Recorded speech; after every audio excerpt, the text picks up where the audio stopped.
Hi again. We already took a look at using something valuable to your dog as a bribe or a distraction and the pros and cons of this. And these can be closely related to luring, or it might appear that they are.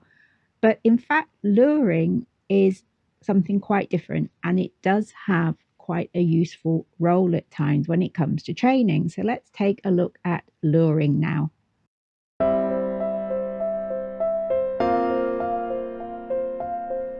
So just to recap, we said that bribery was when we used a reward, often food, to try and persuade the dog to do something that they perhaps didn't really want to do. And distraction was used to occupy them while something undesirable happened around them, something we couldn't escape from.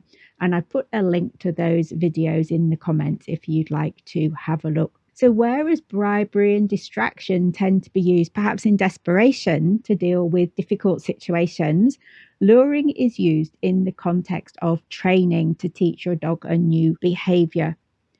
We can use food as a way to guide the dog into the right position at the start of training and then work towards using the food as a reward afterwards, so they get that after they've done the behavior instead of beforehand.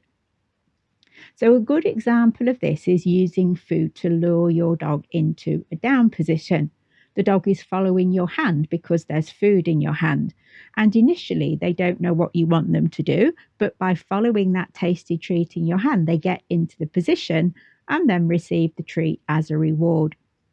Now, we do need to be careful that we don't cross the line into luring the dog into doing something they would rather not do and feel uncomfortable about. So, in the example of teaching the dog to lie down, they might do this action because they want the food, because they're keen to get to the food, even though lying down is not a comfortable position to be in. So then it becomes more like a bribe. So once we know they will perform the action reliably with the food in your hand as you guide them, we can start to fade the lure out. So you'd now make the same hand gesture, but without any food in your hand. And once the dog is in position, they get the food as a reward. So your hand signal is indicating what you want them to do rather than the food. And you might even then add a verbal cue. So you would say something to them that is a set word or words or phrase that would then indicate that movement to them.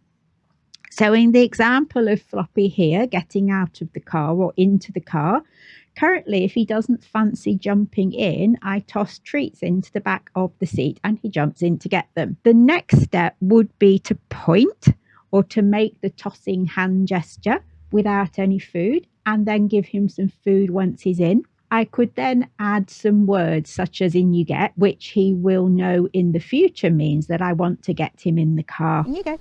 Good boy.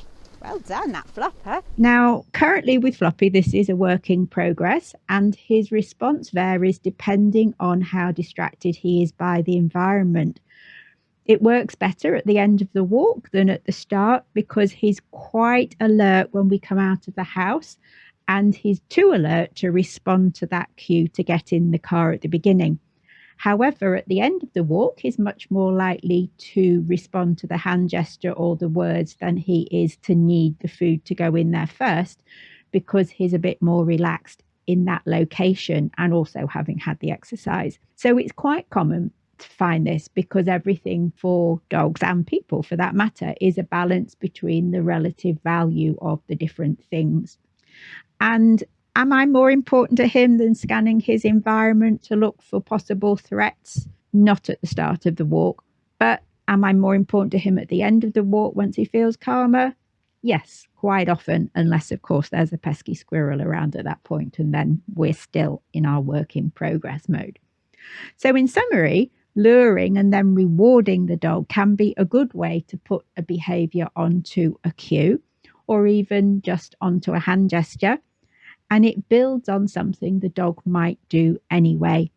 It doesn't entice them to do something they don't want to do or to be somewhere they don't want to be. And it does rely on you having a reward they consider valuable. And we'll look at rewards next time. That's all for today. We'll be back again soon. Bye for now.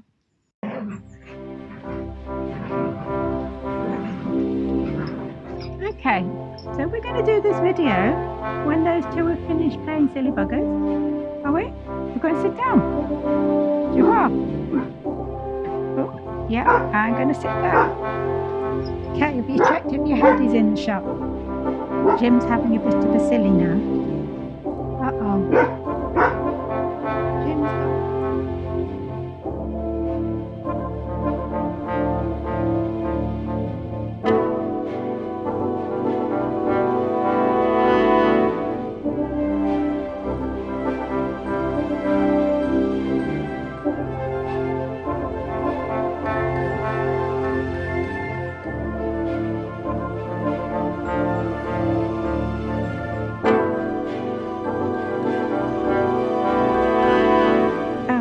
You know, it would have been much better if you'd shuffled back there the whole time.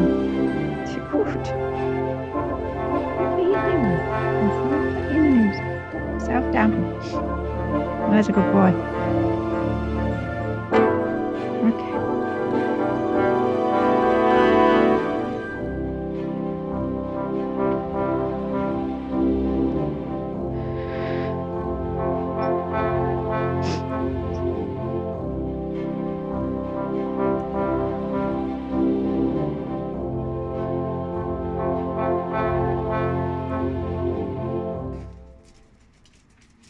Look out for new videos every Monday, and why not subscribe so you don't miss out?